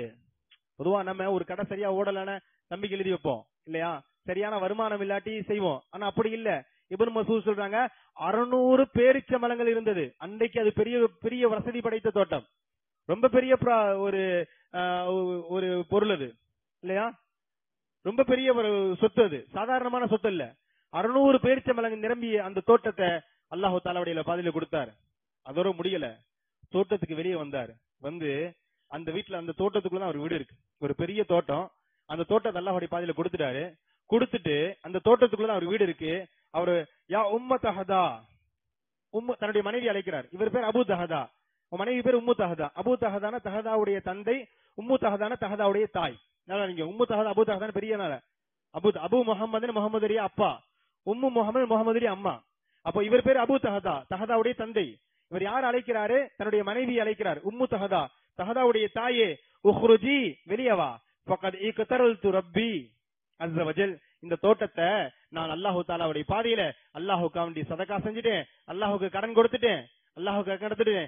இனி இந்த தோட்டத்தை நமக்கு எந்த உரிமையும் இல்ல, வா வெளியே போகலான்னு தன்னுடைய மனைவி அழைத்துக் கொண்டு வெளியே போனார் என்பதாக நம்ம பார்க்கிறோம். பெருமையான சோதரி பெருமக்களே, சாதாரணமா ஒரு வார்த்தை அவர்களால் ஜீரணிக்க முடியல, தூக்கி அப்படியே கொடுத்தாங்க. புகாரி ஷெரீஃபடி 2054 ஹதீஸ், பல தடவை கேட்டது, கேட்டு நஞ்ச ஒரு சம்பவம் தான். ஆனாலும் ஒரு ஒரு ஒரு நல்ல எஃபெக்ட் கிடைக்கும் என்றதுக்கான இந்த ஹதீஸ் நான் சொல்றேன். புகாரியோட 2054 ஹதீஸ். ஒரு மனிதர் வந்தார், அபூ ஹுரைரா ரலியல்லாஹு தஆலா அறிவிக்கிறாங்க. ஒரு மனிதர் வந்தார் ரசூலுல்லாஹ்ட்ட, யாராவது யா ரசூலல்லாஹ் இன்னி மஷ்தூதுன், நான் ரொம்ப சிரமத்துல இருக்கேன், ஏதாவது உணவு கொடுக்க முடியுமான்னு கேக்குறாங்க. ரசூலுல்லாஹ் ஃபர்ஸ்ட் மனைவிமார்கள் வீட்டுக்கு அனுப்புறாங்க. இந்த மாதிரி ஒருத்தர் வந்திருக்காரு, விருந்தாளி வந்திருக்கிறாரு, இவர் ஏதாவது இருக்குமான்னு கேட்டு அனுப்புறாங்க. மனைவி இருந்து வந்த பதில் மா இல்லா மா ஃபீஹி இல்லல் மா, யா ரசூலுல்லாஹ் வீட்டுல தண்ணியை தவிர எதுவும் இல்ல. ரசூலுல்லாஹ்வுடைய வீட்டுல சாப்பிடுறதுக்கு ஒண்ணும் இல்ல, தண்ணி மட்டும் தான் இருந்துச்சு. ரசூலுல்லாஹ்வுடைய வீடு, நம்மளுக்கும் வீடுகள் இருக்கிறது. ரசூலுல்லாஹ் வீட்டுல தண்ணி மட்டும் தான் இருந்துச்சு. ரசூலுல்லாஹ் இன்னொரு மனைவி வீட்டுக்கு அனுப்புறாங்க. ஒரு வீட்டுல தண்ணி இருந்தா வீட்டுல என்ன இருக்க போகுது? அதுதான் இருக்க போகுது இல்லையா? 4 மனைவியில ஒரே மாதிரி தான் ரசூலுல்லாஹ் நடத்த போறாங்க. எல்லா மனைவிமார்களிடத்தும் வந்த பதில் ஒண்ணுதான், யா ரசூலுல்லாஹ் வீட்டுல தண்ணி தான் இருக்கு, வேற எதுவுமே இல்ல. பெருமானார் கேட்டாங்க, இவர் யார் கண்ணியப்படுத்துவது?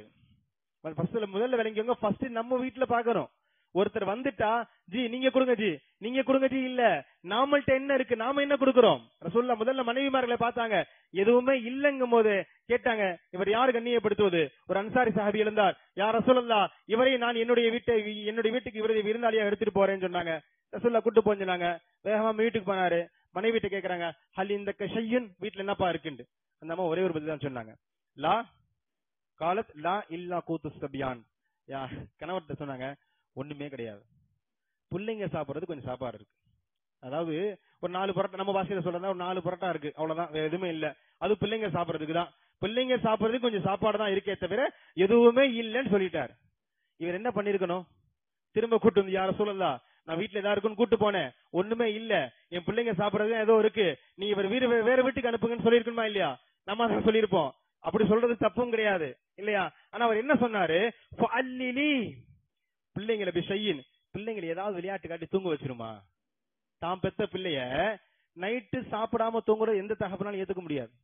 வேலைக்கு போயிட்டு வரீங்க, கடையை முடிச்சு வீட்டுக்கு வரீங்க, 10:30 ஆயிடுச்சு, பிள்ளை சாப்பிடாம தூங்குறான, தகப்பனா இருந்தா தூங்க விடாது, எழுப்பி சாப்பிட வச்சுதான், ஏதாவது பண்ணி சாப்பிட வச்சுதான் தூங்க விடுவோம். இது பொதுவாக தாய் தகப்பனுக்கு உண்டான எண்ணம்.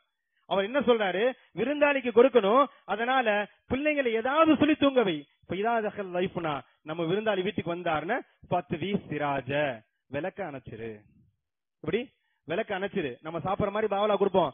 அந்த சாப்பாடு பிள்ளைங்களுக்கு மட்டுமே வைத்திருந்த சாப்பாடு, பிள்ளைங்க தூங்கிட்டாங்க, நம்ம சாப்பிடுற மாதிரி பாவலா காட்டும், அவர் சாப்பிட்டு முடிக்கட்டும், அவர் சாப்பிட்டு முடிக்கிற வரைக்கும் விளக்க ஏத்தாத என்பதாக இவர் சொல்றாரு. அந்த அம்மா அதே மாதிரி, பொதுவாக கணவன் எப்படி அப்படிதான் மனைவி இருப்பாங்க, அது அல்லாஹ்வுடைய அமைப்பது. 99% கணவன் என்ன மைண்ட் செட் இருக்காங்க அப்படி அல்லாஹ் மனைவி அமைச்சு கொடுப்பான். நம்ம கொஞ்சம் முரடா இருந்த பிள்ளைய மனைவி அப்படிதான் இருக்கும். அல்லாஹ் இந்த கணவனை அன்சாரி சாபியா அப்படி வச்சிருக்கனால மனைவி அப்படியே வச்சா. அந்த அம்மா சொன்ன மாதிரியே செஞ்சாங்க, விடிஞ்சு போச்சு. மறுநாள் ரசூலுல்லாஹ் சொல்றாங்க, அஜபல்லாஹ், அல்லாஹ் உம்மை ஆச்சரியப்படுத்திட்டான், அல்லாஹ் ஆச்சரியப்பட்டு போயிட்டான்பா. சொல்ல போனா அல்லாஹ் ஷாக் ஆயிட்டான். அஜபக் அதான் அர்த்தம், என்னடா இவன் இப்படி இருக்கிறானே, தான் பிள்ளைக்கு வச்சதை கூடவா எடுத்து கொடுப்பான் ஏழைகளுக்கு, விருந்தாளிகளுக்கு. ரசூலுல்லாஹ்ட்ட ஒரு வார்த்தை சொல்லிட்டு சொல்லி, அஜபல்லாஹ், அல்லாஹ் ஆச்சரியப்பட்டு விட்டான். மின் சனிக்குமா, உங்கள் 2 பேருடைய வேலையை பார்த்து, உங்க 2 பேருடைய அந்த செயல்பாடுகளை பார்த்து அல்லாஹ் ஆச்சரியப்பட்டு விட்டான் சொல்லிட்டு, அல்லாஹ் கண்ணியப்படுத்துறது முறை, அல்லாஹ்வுக்கு கண்ணியப்படுத்துற முறை இருக்கு. அல்லாஹ் எப்படி கண்ணியப்படுத்துறான் தெரியுமா? அல்லதீன யூசிரூன அலா அன்ஃபுஸிஹிம் வலவ் கான பிஹிம் ஹஸாஸா. ஹஷர் சூரா 9வது வசனம். அவர்களை பாராட்டி ஒரு குர்ஆன் ஆயத்தை இறங்கிருச்சு. அவர்களை பாராட்டி குர்ஆன் ஆயத்தை இறங்கிருச்சு. கியாமத் நாள் வரைக்கும் இந்த வசனங்கள் ஓதப்படுகின்ற வரைக்கும் இந்த அன்சாரி சஹாபியை பத்தி பேசப்பட்டு கொண்டே இருக்கப்படும். அல்லாஹ் தஆலா சொல்லிட்டான், மனிதர்கள சில பேர் இருக்காங்க, இவங்க தன்னுடைய தேவைகளை புறக்கணித்து விட்டு அடுத்தவர்களுக்காக வேண்டி அடுத்தவர்களுடைய தேவைகளை முற்படுத்துவார்கள் என்பதாக அல்லாஹ் அவர்களை கண்ணியப்படுத்தி அருமையான சகோதர பெருமக்கள் வசனம் இறக்கிறான் என்பதாக பார்க்கிறோம். அருமையான சகோதர பெருமக்கள், அந்த அடிப்படையில சஹாபாக்கள் இந்த கேட்டகரிக்கு போனதுக்கான நிறைய காரணங்கள்ல பிரதானமான காரணம் இறை பாதையில யோசிக்காம செலவு செஞ்சாங்க. கழிக்கிறது இல்ல. இறை பாதையில செலவு செய்தீங்கன்னா 4 சட்டையில 2 சட்டை நீ போட முடியாது, பழசாயிடுச்சு, தூக்கி கொடுக்கறது இல்ல, இருக்கிறதுல பெஸ்டா கொடுக்கிறது. இறை பாதையில செலவு செய்வதில் மிக முக்கியமான சஹாபாக்கள் இந்த பண்பு மிகச்சிருந்தது. அதனாலதான் அவர்கள் ரலியல்லாஹு அன்ஹும் அல்லாஹ் அவர்களை பொருந்தி கொண்டான்ற சிறப்பு சும்மா கிடைக்கல. இந்த மாதிரி ஏசியில உட்கார்ந்து இது பேரை வாங்கல. 20 ரக்காத் தொழுத நமக்கு நம்ம தான் சொர்க்கத்திலேயே இருக்கிற மாதிரி ஒரு ஃபீல். 20 ரக்காத் நம்ம நின்று தொழுதுட்டோம்னு வைங்களேன், அல்லாஹ் நமக்கு சொர்க்கத்தை கொடுக்காது, யாருக்கு கொடுக்க போறான்? இந்த மைண்ட் செட் அப்படி வந்துருது. 30 நாள் நோன்பு வைக்கிறது என்னமோ அல்லாஹ்வுக்கு பெரிய உபகாரம் செய்த மாதிரி. இப்படி கிடையாது. சஹாபாக்கள் சும்மா இந்த பேரை வாங்கல, அல்லாஹ் பொருந்தி கொண்டான்ற பேரை. அபூபக்கர் ரலியல்லாஹு தஆலா எடுத்துக்கொள்ளுங்களேன். ஆக சிறந்த சிறப்பு அபூபக்கருக்கு உண்டு. எப்படி இருந்தது? அபூபக்கரை பத்தி ரசூலுல்லாஹ் சொல்றாங்க, முழு மனித சமுதாயத்தோட ஈமான் ஒரு தட்டு, அபூபக்கருடைய ஈமான் ஒரு தட்டு, அபூபக்கர் தான் ஜெயிப்பார். என்ன காரணம்? அப்படி என்ன பண்ணிட்டாரு? பெருமானாரே காரணம் சொல்றாங்க. இவருக்கு இந்த சிறப்பு கிடைச்சதுக்கான காரணம் பெருமானார் பேசுறாங்க. திருமதி ஷரீஃபுடைய 3661 ஹதீஸ், மா நஃபஅனி மாலு கத்தின் மா நஃபஅ மால் அபூபக்கர். அபூபக்கருடைய பொருள் எனக்கு உதவி செய்தது போன்று உலகத்துல எவனுடைய பொருள் எனக்கு உதவி செய்யல.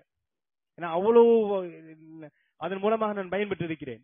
என்னுடைய எல்லா சிரமங்களையும் எல்லா நேரங்களிலும் அபூபக்கர் கொடுத்த மாதிரி யாருமே எனக்கு கொடுக்கல. பெருமானார் பேசுறாங்க. இன்னொரு ஹதீஸ்ல பேசுறாங்க, நான் உலகத்துல எல்லாருடைய உபகாரத்துக்கும் பெரிய உபகாரம் செய்து விட்டேன், அபூபக்கருக்கு மட்டும் நான் என்னால கைமாறு செய்ய முடியல, நாளை மறுமையில நான் அவருக்கு கைமாறு செய்வேன் என்பதாக பெருமானார் ஸல்லல்லாஹு அலைஹி வஸல்லம் அபூபக்கரை பார்த்து பேசுகிறார்கள். இந்த சிறப்பு தான் அபூபக்கரை ஃபர்ஸ்ட் கேட்டகரியில வைத்தது. First category. ஒரே ஒரு செய்தியோட நான் முடிப்பேன் இன்ஷா அல்லாஹ். இந்த டாபிக் முடிப்பேன். சரி இன்ஷா அல்லாஹ். பெருமானார் ஸல்லல்லாஹு அலைஹி வஸல்லம் தபூக் யுத்த களம், நீங்க அதை கேள்விப்பட்டிருக்கலாம். திருமதி ஷரீஃபிலே 3665 ஹதீஸ், தபூக் யுத்த களம். எல்லாத்தையும் ஏதாவது கொண்டு வாங்கன்னு சொன்னாங்க. ஒவ்வொருத்தரும் வீட்டுல இருந்து கொண்டு வந்தாங்க. உமர் ஒரு சஹாபி இருக்கிறார்ல, இவர் எப்பவுமே போட்டி போட்டுக்கிட்டே இருப்பார். யார்கிட்ட போட்டி போடுவாருன்னு சொன்னா அபூபக்கர் போட்டி போடுவார். எப்படியாவது அபூபக்கரை நம்ம ஜெயிக்கணும். எல்லா சந்தர்ப்பம் அபூபக்கர் தான் ஃபர்ஸ்ட் இருக்கிறார். எல்லா அமல்கள்லயுமே எதுக்கு எடுத்தாலும் ஃபர்ஸ்ட் அபூபக்கர், ரெண்டாவதா உமர். இது இப்படியே நடந்துட்டு இருக்கு. இந்த தடவை வரலாறு மாத்துறோம். இன்னைக்கு அபூபக்கரை உமர் முந்திட்டார் அப்படின்னு பேர் வாங்குறோம். என்ன பண்ணாரு தெரியுமா? வீட்டுல கூடிய பாதி பொருளை கொண்டு வந்துட்டாரு. ரசூலுல்லாஹ் சொல்றாங்க, தபூக் யுத்த களம் தேவைகள் நிறைய இருக்கு, எல்லாம் வீட்டுல இருக்க என்ன இருக்கோ கொண்டு வாங்கன்னு சொல்றாங்க. ஒவ்வொருத்தரும் ஒண்ணு கொண்டு வந்தாங்க. ஹஜ்ரத் உமர் ரலியல்லாஹு தஆலா வீட்டுல கூடிய மொத்த சொத்தை 2ஆ பிரிச்சு, மொத்த வீட்டுல என்னென்ன இருந்துச்சோ, காசு பணங்களா இருக்கட்டும், தோட்டம் தெருவுகளா இருக்கட்டும், என்னென்ன சொத்து இருக்கோ அதை பூரா 2 கூறா பிரிச்சு 50 வச்சுட்டு 50 கொண்டு வந்துட்டாங்க. இவ வரும்போதே பாக்குறாரு அபூபக்கர் என்ன கொண்டு வராருன்னு. அபூபக்கர் கொஞ்சமா தான் இருக்கு. உமர் கொண்டு வரது நிறைய இருக்கு, அபூபக்கர் கொண்டு வரது கொஞ்சமா இருக்கு. ஹஜ்ரத் உமருக்கு ஒரு எண்ணம் வந்துருச்சு, இந்த தடவை நம்ம அபூபக்கர் ஜெயிச்சிட்டோம். இல்ல எப்ப பார்த்தாலும் அபூபக்கர் தானே ஜெயிக்கிற, எல்லா விஷயத்திலையும். ஒரு தொழுகையா இருக்கட்டும், நோன்பா இருக்கட்டும், ஜனாசாவா இருக்கட்டும், அல்லாஹ்வுடைய பாதையில செலவு செய்யறதா இருக்கட்டும், எல்லாத்திலயுமே அபூபக்கர் தான் ஃபர்ஸ்ட்ல இருக்காரு. இந்த தடவை நம்ம அபூபக்கர் ஜெயிக்கிறோம் என்ற எண்ணம் அபூபக்கரை கூட கொண்டு வரணும்ன்ற மாதிரி நிறைய கொண்டு வந்தாரு. இவர் எதிர்பார்த்த மாதிரி அபூபக்கர் கொண்டு வந்தது குறைவாக இருக்கு, உமர் கொண்டு வந்து இது நிறைய இருக்கு. அதாவது பொதுவாக நல்லா விளங்கிக்கோங்க, போட்டிங்கிறது நமக்கு மேல இருக்கிற ஆளை பார்த்து போட்டி போடணும். நம்ம பள்ளிக்கு ஒரு 10,000 ரூபாய் கொடுக்குறோம், இன்னொருத்தர் 20,000 கொடுக்குறான்னு நம்ம அவரை தான் போட்டியா பார்க்கணும். 2,000 ரூபாய் கொடுக்கறது போட்டியா பார்த்தோம்னு சொன்னா நம்ம 10,000 நாசமா போயிடும். நம்ம 10,000 கூட 2,000 தான் கொடுக்குறோம், நம்ம ஏன் 10,000 கொடுக்கணும்ன்ற எண்ணம் வந்துடும். நம்மளை விட யாரு கூட கொடுக்குறாங்களோ, நான் காசை பத்தி பேசல, எல்லா இபாதத்துகளும் சரி, எல்லா இபாதத்துகளும் நம்ம மாசத்துக்கு 3 நோன்பு வைக்கிறோம், இன்னொரு மாசத்துக்கு 6 நோன்பு வைக்கிறாரு, நம்ம அவரை தான் பாக்கணும். என்ன 6 நோன்பு வைக்கிறார், நம்ம 3 தானே வைக்கிறோம், நம்ம பின்னாடி இருக்கோம், நம்ம எக்ஸ்ட்ரா வைக்கணும். இந்த எண்ணம் தான் மிகச்சி இருக்கணும். அமல்களை பொறுத்த வரைக்கும் நமக்கு மேல இருக்கிற பார்த்தோம் சொன்னா நம்முடைய அமல் கூடும், நமக்கு கீழே இருக்கிற பார்த்தோம் சொன்னா நம்முடைய அமல் நாசமா போயிடும். சரி, இங்க உள்ள வந்துருங்க. இப்போ அபூபக்கர் சித்திக் ரலியல்லாஹு தஆலா கொண்டு வராங்க, கொஞ்சமா இருக்கு. உமர் ரலியல்லாஹு கொண்டு வராங்க, நிறைய இருக்கு. ஆசிரியர் இருக்காருல்ல, யாரு ஆசிரியர்? நபி ஸல்லல்லாஹு அலைஹி வஸல்லம் அவருக்கு தெரியும். எக்காலத்திலையும் அபூபக்கர் உமர் முந்த முடியாது, ரசூலுல்லாஹ்வுக்கு தெரியும். ரசூலுல்லாஹ் பரவலா எப்பவுமே என்ன கேட்பாங்க, நீங்க என்ன கொண்டு வந்தீங்கன்னு கேட்பாங்க. பொதுவா இதான் நம்ம நடைமுறை கூட. ஒரு மதரசா கட்டணும்னு நம்ம கேட்பாங்க, ஜி நீங்க என்ன ஜி கொடுக்குறீங்க, நீங்க சிமெண்ட் கொடுக்குறீங்களா, நீங்க மண்ணு எடுத்து பொறுப்பெடுத்துக்கிறீங்களா, நீங்க என்ன பொறுப்பெடுத்துக்கிறீங்க, இப்படி தான் நம்ம கேட்போம். இப்ப ரசூலுல்லாஹ் அப்படிதான் கேட்கிறாள். எப்பவுமே நீங்க என்ன ஜி கொண்டு வந்தீங்க, நீங்க என்ன கொண்டு வந்தீங்கன்னு கேட்பாங்க. இந்த கேள்வி கேட்டா அபூபக்கர் கொண்டு வந்தது கம்மியா இருக்கும், உமர் கொண்டு வந்து நிறைய இருக்கும். ரசூலுல்லாஹ் அங்க கேள்வி மாத்தி கேக்குறாங்க, மா அபுகைத லி அஹ்லிக யா உமர். உமரே, நீங்க என்ன வீட்டுல விட்டு வந்தீங்க? நீங்க என்ன கொண்டு வந்தீங்கன்னு கேட்கல. நீங்க என்ன கொண்டு வந்தீங்கன்னு கேட்கல. நீங்க வீட்டுல என்ன விட்டு வந்தீங்க? அவர் சொன்ன மிஸ்லி யார சொல்லலாம் என் சொத்தை 2ஆ பிரிச்சு பாதியை வச்சுட்டு மீதியை கொண்டு வந்துட்டேன். அப்படியா? ரசூலுல்லாஹ் அடுத்த கேள்வி, அபூபக்கரே மா அபுகைத லி அஹ்லிக, நீங்க வீட்டுல என்ன விட்டு வந்தீங்க? நான் திரும்பவும் சொல்றேன், என்ன கொண்டு வந்தீங்கன்னு கேட்டா அவர் பெரிய லிஸ்ட் கொண்டு வந்திருப்பார். இவ்வளவு தங்கம் கொண்டு வந்தேன், இவ்வளவு வெள்ளி கொண்டு வந்தேன், இவ்வளவு ஆடு கொண்டு வந்தேன், இவ்வளவு மாடு கொண்டு வந்து லிஸ்ட் கொடுத்திருப்பாரு. ரசூலுல்லாஹ் நீ என்ன விட்டு வந்தீங்கன்னு கேட்டார். ரசூலுல்லாஹ் சொல்றாங்க, யார சொல்ல சொத்தை 2ஆ பிரிச்சேன், பாதி வீடுக்கு பாதி உங்களுக்கு. அபூபக்கர்ட்ட கேட்டாங்க, நீங்க என்ன விட்டு வந்தீங்கன்னு. அவர் சொன்ன வரை வார்த்தை, யா ரசூலுல்லாஹ் அல்லாஹ் அபுகைது லஹும் அல்லாஹ் வ ரசூலுஹு. யா ரசூலுல்லாஹ், நான் என்னுடைய குடும்பத்தினருக்காக வேண்டி அல்லாஹ்வையும் அல்லாஹ்வுடைய ரசூலையும் விட்டு வந்தேன். அப்படின்னு என்ன அர்த்தம்? வீட்டுல இருக்க எல்லாத்தையும் வலிச்சு கொண்டு வந்துட்டார்னு அர்த்தம் இல்லையா? உமராவது பாதியை வச்சு 1,00,000 50,000 வச்சு 50,000 இருந்தாரு. அபூபக்கர் 5,000 தான் கொண்டு வந்திருக்கிறாரு. இவர் எண்ணிக்கையில் 50,000, இவர் 5,000 தான். ஆனா பிரச்சனை என்ன சொன்னா, இவர் 50 வச்சுட்டு 50 கொண்டு வந்தாரு. இவர்கிட்ட இருந்து மொத்தமே 5,000 அப்படியே கொண்டு வந்துட்டார். இதான் செய்தி, கான்செப்ட் இதுதான். உமர் கொண்டு வந்து 50,000, 50,000 5,000 எல்லாம் கேட்காதீங்க, புரிதலுக்காண்டி சொல்றேன். உமர் கொண்டு வந்து 50,000, அபூபக்கர் கொண்டு வந்து 5,000. ஆனா பிரச்சனை என்னன்னா, இவர் 50 வச்சுட்டு 50 கொண்டு வந்தார் லட்சம். இவர்கிட்ட மொத்தமே இருந்தது 5,000 அப்படியே கொண்டு வந்துட்டாரு. அந்த நேரத்துல இந்த ஹதீஸை அறிவிக்கின்ற உமர் சொல்கிறார், லா உசாபிகுக கத்து அபதா. நான் இப்போ சொல்றேன், இனி வாழ்நாளில அபூபக்கரை நாம ஒருபோதும் முந்த முடியாது. அபூபக்கரை நாம முந்தவே முடியாது என்ற முடிவுக்கு எப்போ வருகிறான்னு சொன்னா, இந்த சம்பவத்துலதான் ஹஜ்ரத் உமர் ரலியல்லாஹு தஆலா அன்ஹு முடிவுக்கு வருகிறார்கள். கண்ணியமான சகோதர பெருமக்களே, அந்த அடிப்படையில சஹாபாக்கள் இப்படியெல்லாம் அல்லாஹு தஆலாவுடைய பாதையில செலவு செய்ததின் மூலமாகத்தான் உயர்ந்த அந்தஸ்துகள் அடைந்தார்கள். நான் முன்னாடி ஹதீஸ்கள் ஆயத்துக்கள் சொன்னது போன்று அல்லாஹு தஆலாவுடைய பாதையில செலவு செய்யும் பொழுதுதான் நாம நம்முடைய ஈமான் பாக்கியாக இருக்கும். நம்ம செலவு செய்யலன்னு சொன்னா அது நமக்கு தான் நஷ்டமே தவிர நம்மை சுற்றியவர்கள் நஷ்டம் இல்லை என்பதை உலகில் விளங்க வேண்டும். நாம் அல்லாஹு தஆலாவுடைய பாதையில அதிகமாக கொடுப்பதற்கு முயற்சி செய்ய வேண்டும். குறிப்பாக ஜகாத் எல்லாம் இருக்கு இல்லையா, ஜகாத்து சம்பந்தமான ஒரு முக்கியமான ஒரு சில தகவல் மட்டும் சொல்லிக்கொண்டு நான் முடிச்சுக்கிறேன். ஜகாத்தை பொறுத்த வரைக்கும் இது கடமை என்பதனால நம்ம ஏதோ பெருசா கொடுக்கிறோம், நம்ம மத்தவங்களுக்கு உபகாரம் செய்யறோம், இந்த எண்ணம் இருக்கக்கூடாது. அல்லாஹ் நமக்கு கொடுத்திருக்க நம்ம கொடுக்கிறோம், அவ்வளவுதான். சதக்காவுக்கும் ஜக்காத்துக்கும் வித்தியாசம் இருக்கு. சதக்காங்கிறது யாருக்கும் கொடுக்கலாம், எவ்வளவும் கொடுக்கலாம், அது நம்மளா பார்த்து கொடுக்கிறது. அதுல எல்லாம் எந்த கேள்வியும் கேட்க போறது இல்ல, நன்மைகள் கிடைக்கும். ஆனா ஜக்காத்தை பொறுத்த வரைக்கும் நாம கொடுக்கிறோம் என்ற சிந்தனை இல்ல, அது நம்முடைய பொருள் அல்ல. அல்லாஹு தஆலா சொல்லுவான், ஹுத், நீங்கள் எடுங்கள் என்றான் அல்லாஹ் ரசூலுல்லாஹ் பார்த்து.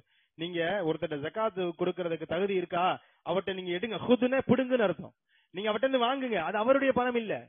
அதாவது ஜகாத்தை பொறுத்த வரைக்கும் நம்ம எப்படி மைண்ட் செட் இருக்குன்னா, உங்க புரிதலுக்காக சொல்றேன், நான் ஒரு கம்பெனி வச்சிருக்கிறேன், என்கிட்ட ஒருத்தர் வேலை பாக்குறாரு, 3 மாசம் வேலை பார்த்தாரு, மாசம் 30,000 சம்பளம், 3 மாசம் 90,000 சம்பளம். நான் சம்பளமே கொடுக்கல, ஏதோ காரணத்துக்காண்டி நிப்பாட்டி வச்சிருந்தேன். 3 மாசத்துக்கு பிறகு அவர் அந்த 90,000 கேட்பார்ல, இந்த 90,000 கொடுக்கும்போது நம்ம என்ன மைண்ட் செட்ல கொடுப்போமோ அந்த மைண்ட் செட்ல நான் ஜகாத்துல கொடுக்கணும். அவர் வேலை பார்த்த காசு நம்ம கொடுக்கிறோம், அவர் வேலை பார்த்து அது அவருடைய ஹக்கு. காசு என்னமோ நம்மள்ட்ட இருக்கு, 3 மாசம் சம்பளம் நம்மள்ட்ட இருந்தாலும் அது அவருடைய உரிமை, அவர் எப்படியும் கேட்க முடியும். அந்த உரிமையை நம்ம கொடுக்கிற மாதிரி தான் ஜகாத்தை பொறுத்த வரைக்கும் ஏதோ நம்ம சதக்கா செய்த மாதிரி நம்ம கொடுத்தோம் அவன் வாழ்ந்தான் என்பதல்ல. நமக்கான உரிமை நம்ம அவருடைய உரிமை. அல்லாஹ் தஆலா ஜகாத்தை பத்தி சொல்லும்போது ஹக்கும் ஃபீ அம்வாலிஹிம் ஹக்கும் மாலூம், என்னமோ பணம் இருக்கிறது என்னமோ என்னிடத்துல, ஆனா அது என்னுடையதல்ல. 1,00,000 ரூபாய் என்னிடத்துல இருந்தா 97,500 ரூபாய் தான் என்னுடையது. அந்த 2,500 என்னுடையது இல்ல, அடுத்தவனுடையது. இருக்கிறது என்னமோ என்னிடத்துல, ஆனா அது அடுத்தவனுடையது. நான் கொடுக்கும் பொழுது என்னமோ நம்ம பெரிய அவருக்கு வாழ்க்கை கொடுத்த மாதிரியும் நம்மளால அவர் பெரிய உபகாரம் செய்த மாதிரி இந்த எண்ணங்கள் வந்து விடக்கூடாது. அதனால ஜகாத்தை பத்தி சொல்றாங்க, போய் கொடுக்கணும்ன்றாங்க. சதக்கா வந்தவங்களுக்கு கொடுத்துக்கலாம், ஜகாத்தை பொறுத்த வரைக்கும் நம்ம தேடி போய் கொடுக்கணும். ஏனென்றால் இது அவருக்கு அடுத்தவர்களுடையது என்பதாக அல்லாஹ் தஆலாவுடைய தூதர் அல்லாஹ் தஆலா திருமறையில் சொல்லி காட்டுகிறான். இறுதியாக இந்த 10 நாட்கள் நமக்கு தெரியும், நரகத்திலிருந்து பாதுகாப்பு பெறக்கூடிய 10 நாட்கள். நிறைய கேள்விப்பட்டிருப்பீங்க, நரகம் அவ்வளவு பயங்கரமானது. இந்த நரகத்தை அணைப்பதற்கான சின்ன விஷயம் பெருமானார் சொல்றாங்க, ஒரு பேரிச்சம்பளத்துல முடியும். பேரிச்சம்பளத்தோட சின்ன பீஸ். முஸ்லிம் ஷெரீஃபில் 2734வது ஹதீஸ் பெருமானார் பேசுறாங்க, இத்தகுன்னார வலு பிஷக்கி தமரத்தின். இது என்னுடைய தலைப்போடு சம்பந்தப்பட்டதனால நரக நெருப்பு இதையும் சம்பந்தப்படுத்தி பேசுகிறேன். பெருமானார் பேசுறாங்க, ஒரு பேரிச்சம்பளத்துடைய சின்ன கீற்றை பித்து கொடுத்தாவது நீங்கள் நரகத்திலிருந்து பாதுகாப்பு பெற்றுக் கொள்ளுங்கள். நரகம் அவ்வளவு பயங்கரமானது. நரகத்தை பத்தி நீங்க நிறைய படிச்சிருப்பீங்க. அந்த நரகத்தை தடுக்கக்கூடிய ஆற்றல் நம்ம செய்கின்ற சதக்காக்கு இருக்கிறது என்பதாக பெருமானார் ஸல்லல்லாஹு அலைஹி வஸல்லம் பேசுகிறார்கள். அந்த அடிப்படையில இறைவனுடைய பாதையில செலவு செய்வோம். நான் ஆரம்பத்துல சொன்னேன், அந்த செய்தியோடு முடிப்பேன். எதுவெல்லாம் இறைவனுடைய பாதை என்றால், எதையெல்லாம் நம்ம கொடுக்கும் பொழுது இதனுடைய கூலியை நான் அல்லாஹு தஆலாவிடத்தில் எதிர்பார்ப்பேன். எனக்கு துன்யாவில் இந்த கூலி வேண்டாம் என்ற எண்ணத்துல கொடுத்தா அதுவெல்லாம் இறை பாதை. அப்படி இல்ல, நான் கொடுத்தா எனக்கு இந்த லாபம் கிடைக்கும், இந்த ப்ராஃபிட் கிடைக்கும், இந்த மைண்ட் செட்ல கொடுத்தா அது இறை பாதையா ஆகாது. அப்படி கொடுக்கும் பொழுது இது நமக்கு நாளைக்கு சொர்க்கத்தை பெற்று தருவதற்கு பகரமாக அதுவே நாளை நம்மை நரகத்தில் தருவதற்கு காரணமாகிவிடும் என்ற எச்சரிக்கையோடு என்னுடைய வார்த்தையை நிறைவு செய்கிறேன். வாஹிர் தஅவானா அல்ஹம்துலில்லாஹி ரப்பில் ஆலமீன். அஸ்ஸலாமு அலைக்கும் வரஹ்மத்துல்லாஹி.